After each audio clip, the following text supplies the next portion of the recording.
Hello friends. यह English का 2020 का लेटेस्ट पेपर है। तो आपका ऐसे ही पेपर आएगा 2021 में, और इसमें 3 घंटे 15 मिनट आपको दिया जाएगा जो कि 100 मार्क्स का रहेगा। और इसमें आपको जो निर्देश इंस्ट्रक्शन दिए हैं उसको ध्यान से पढ़ना है। जैसे मैं पढ़ देता हूँ, this paper is divided into section A and section B. मतलब जो ये पेपर है वो दो खंड में विभाजित है, खंड ए और खंड B. Both the section are compulsory, दोनों खंड आपको करना अनिवार्य है। दूसरा क्या दिया हुआ है, question number 11 has 3 parts, 1, 2 and 3।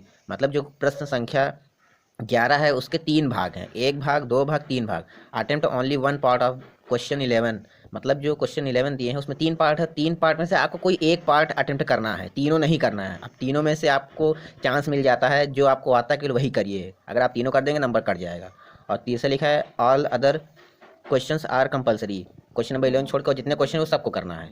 चलिए अब अगले पेज में हम देखते हैं। ये पेज नंबर दूसरा है और ये देखिए सेक्शन ए है, मतलब खंड ए। अब सेक्शन ए में आपको बहुत सारे क्वेश्चन मिलेंगे, जिसमें पहला क्वेश्चन है explain with reference to the context any one of the following passage. मतलब आपको इसमें दो पैसेज दिया रहेगा, जैसे पहला पैसेज ये है और दूसरा पैसेज दूसरे पेज में है। तो इसमें आपको जो पैसेज दिया है उसका एक्सप्लेन करना है, व्याख्या करना है। रेफरेंस टू द कॉन्टेक्स्ट मतलब संदर्भ सहित व्याख्या, जैसे आप हिंदी में करते थे, जो गद्यांश आता था उसका संदर्भ सहित व्याख्या करते थे, सेम वही चीज़ यहाँ करना है। बस रेफरेंस मतलब संदर्भ होता है, कंटेक्स्ट मतलब प्रसंग होता है। वैसे ही आपको हेडिंग बना के लिखना है। और ये पार्ट बी है, आपको पार्ट या पार्ट बी में कोई एक करना है, जिसका explain with reference to the context any one of the following. और ये क्वेश्चन 3 है, answer any one of the following question in not more than 30 words. इन 3 क्वेश्चन दिए हैं, 3 में से आपको कोई एक करना है, और जो 30 वर्ड से ज़्यादा नहीं होना चाहिए। चलिए अगले पेज में हम लोग चलते हैं। अब देखिए क्वेश्चन नंबर 3 में बहुत सारे पार्ट हैं और ये फिल इन द ब्लैंक्स आता है। तो आपको फिल इन द ब्लैंक्स अच्छे से करके जाना है। मतलब ये आएगा कहाँ से, जो आप चैप्टर पढ़ते हैं उसके आखिर में फिल इन द ब्लैंक्स दिया रहता है, तो वही उसी में से आता है और कुछ नहीं है ये। फ्रेंड्स, ये जो क्वेश्चन नंबर 4 है ये इस बार 2021 में नहीं आएगा। क्यों? क्योंकि आपके जो 2021 में सिलेबस में से प्ले हटा दिया गया है, तो ये प्ले का क्वेश्चन है। तो चलिए क्वेश्चन नंबर 5 में आते हैं। क्वेश्चन नंबर 5 में बता रहा है answer any two of the following question in about 30 words. इसमें 3 प्रश्न दिए हैं, 3 में से आपको 2 करना है। और ये जो प्रश्न आते हैं ये आपका शॉर्ट स्टोरीज में से आते हैं, तो उसको भी अच्छे से पढ़े रहिएगा, उसमें से भी क्वेश्चन आते हैं। और ये क्वेश्चन नंबर 6 है explain with reference to the context any one of the following tracks. ये आपका पोम है, जो आपका जैसे पैसेज का आया था उसमें संदर्भ प्रसंग सहित व्याख्या करना था, सेम यहाँ पर है, बस पद्य में आ गया। जैसे हिंदी में होता है बस वही इंग्लिश में है। ये जो क्वेश्चन नंबर 6 है इसमें भी आपको 2 पार्ट दिए जाते हैं। मान लीजिए आपको एक पार्ट नहीं आया तो आप दूसरा पार्ट चूज कर सकते हैं। देखिए क्वेश्चन नंबर 7 क्या कह रहा है, give the central idea of any one of the following poems. ये 3 पोएम दिए हैं, इसमें से आपको किसी एक का सेंट्रल आइडिया लिखना है। और क्वेश्चन नंबर 8 क्या है, right the definition of any one of the following figure of speech with 2 example. और ये फिगर ऑफ स्पीच आपको पढ़ना है और किसी एक का डेफिनेशन सहित एग्जाम्पल भी देना। कितने एग्जाम्पल? 2, उससे ज़्यादा नहीं होना चाहिए। अब फ्रेंड्स ये देखिए यहाँ सेक्शन बी स्टार्ट हो चुका है। सेक्शन ए यहीं तक था, इसके बाद सेक्शन बी में आपका पूरा ग्रामर पोर्शन आता है। तो 9 क्वेश्चन में पहला है change any one of the following sentence into direct form of speech. इसमें डायरेक्ट इनडायरेक्ट आपका आता है। और ये जो डायरेक्ट इनडायरेक्ट दिया है आपको दोनों में से किसी एक करना है, मतलब दोनों नहीं करना है आपको।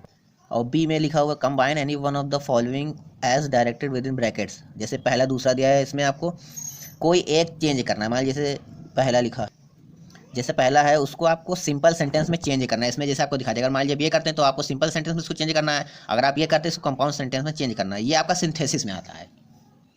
और ये जो सी पार्ट है ये आपका ट्रांसफॉर्मेशन पोर्शन में से आता है। इसमें आपको 2 में से कोई एक चेंज करना है। मान लीजिए अगर आप ये करते हैं तो इसको चेंज इंटू पॉजिटिव डिग्री में करना है, और अगर आप ये करते हैं चेंज इंटू पैसिव वॉइस में करना है। और ये डी पार्ट में आपका दिया रहता है correct any 2 of the following sentences. मतलब ये चार सेंटेंस दिए हैं, ये आपका गलत रहेगा। इसमें से 2 आपको सही करना रहता है, चारों नहीं सही करना है, 2 आपको सही करना है। और देखिए 10th पार्ट में use any 3 of the following idioms phrases in your own sentence so as to bring out meaningful clearly. इसमें आपका आइडियम्स फ्रेजेज दिया रहता है, 5 में से आपको कोई 3 का अर्थ लिखना है। मतलब जैसे ब्रिंग टू बैक का क्या अर्थ होता है और गेट रीड ऑफ का क्या अर्थ होता है, और उसका सेंटेंस का एग्जाम्पल बताना है ताकि अच्छे से मीनिंग निकल आए। और 10th पार्ट के बी पार्ट में दिया है write antonyms of the following words. इन तीनों का आपका विलोम शब्द लिखना है। और सी पार्ट में क्या है, write synonyms of the following words. इन तीनों का आपको सिनोनिम्स मतलब पर्यायवाची लिखना है। देखिए डी पार्ट में दिया है substitute one word for following expression. मतलब ये वन वर्ड सब्स्टिट्यूशन से आपको क्वेश्चन आता है, कोई एक का आपको चेंज करना है। जैसे a crowd of listener is called audience, तो ऐसे आपको चेंज करना है कोई एक। और ई वाला कहता है use the following words in sentence of your own so as to bring out difference in their meaning clearly. ये आपका जो कन्फ्यूजन वर्ड होता है वही यहाँ पर आया है। दोनों वर्ड का आपका अर्थ लिखना और इसका एग्जाम्पल दें ताकि ये अच्छे समझ में आए, कि दोनों का अर्थ क्या है। एग्जाम्पल से ही समझ में आएगा ना। अब फ्रेंड्स यहाँ ध्यान दीजिए, क्वेश्चन नंबर ये 11 है। इसमें देखिए 3 पार्ट होता है, पार्ट 1, 2 एंड 3। तो पार्ट 1 में क्या होता है, आपका ट्रांसलेशन आता है। अगर आप ट्रांसलेशन अच्छे से आप कर लेते हैं, मतलब आपका ग्रामर मजबूत, तो आप पार्ट 1 करिए। अगर आप पार्ट 1 करेंगे तो दूसरा और तीसरा नहीं करना। अगर आपको नहीं आता तो आप पार्ट 2 या 3 देख सकते हैं। देखिए पार्ट 2 में आपका एक पोम आता है और एक पैसेज। अच्छा, ये पार्ट में जो ए बी दोनों करना है। पहला क्या है, give the substance of the following poem in your own words in about 80 words. इसमें आपको कोई भी पोम दे देगा, आपकी किताब में से नहीं आएगा, कोई भी ऐसा कोई कविता दे देगा, पोम दे देगा, उसका आपका एक्सप्लेन करना क्या कहना चाह रहा है। सबसे मतलब उसका सार बताना कि आखिर कहना क्या चाह रहा है। और जब आप ए पार्ट करेंगे, के साथ आपको बी पार्ट भी करना रहेगा। इसमें क्या है, कोई आपको पैसेज दे देगा, उसका आपका समरी लिखना है, इस पैसेज में मेन बताया क्या गया है, अपने भाषा में लिखना है। तो आप चाहे पार्ट 1 करिए, चाहे पार्ट 2 या पार्ट 3। फ्रेंड्स ये पार्ट 3 है और इसमें आपको 2 पार्ट दिए रहते हैं। तो पहले पार्ट में आपको लिखना क्या रहता है, कोई एक टॉपिक दिया जाएगा, उस टॉपिक में आपको 120 वर्ड से ज़्यादा नहीं लिखना रहता है। ये कोई भी टॉपिक आपको चूज़ करना है, सारे टॉपिक में नहीं लिखना है। और ये पार्ट 3 का बी पार्ट है, दोनों पार्ट को आपको करना रहता है, ए और बी। तो बी पार्ट में आपको मैचिंग द फॉलोइंग करना रहता है, मतलब एक तरफ राइटर दे देगा और एक तरफ उन राइटर की बुक का नाम, जैसे किंग लियर कौन लिखा है, पैराडाइज लॉस्ट कौन लिखा है, जिसको आपको मैचिंग करना रहता है। फ्रेंड्स ये क्वेश्चन नंबर 12 है और ये राइट एन ऐसे on any one of the following topics in about 200 words. इसमें आपको किसी एक टॉपिक पर ऐसे लिखना है जो 200 वर्ड से ज़्यादा नहीं होना चाहिए और ये 12 अंक का होता है। अब फ्रेंड्स क्वेश्चन नंबर 13 है। इसमें क्या रहता है, आपको एक अनसीन पैसेज देता है।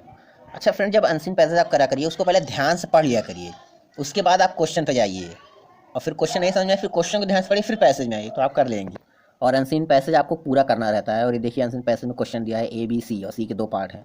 तो यही इंग्लिश पेपर यहीं तक खत्म होता है। धन्यवाद।